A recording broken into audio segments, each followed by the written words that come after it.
ఈ పరలోకపు తండ్రి ఈ రోజు రాత్రి నీతో మాట్లాడుతున్నాడు. I am your father. నేనే నీ తండ్రిని. I'm there for you. నేను నీ కోసం ఉన్నాను. నువ్వంటే నాకు ఎంత ముద్దో తెలుసా.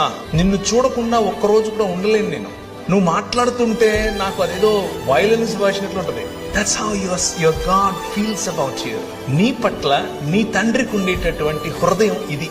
ఎంతగా నిన్ను ప్రేమిస్తాడంటే నీ తండ్రి నీ కోసం చచ్చిపోయేంతగా చెబుతారు ఈ లోకంలో ఉన్న తండ్రులు. కానీ మా నాన్న చేసి చూపించాడు.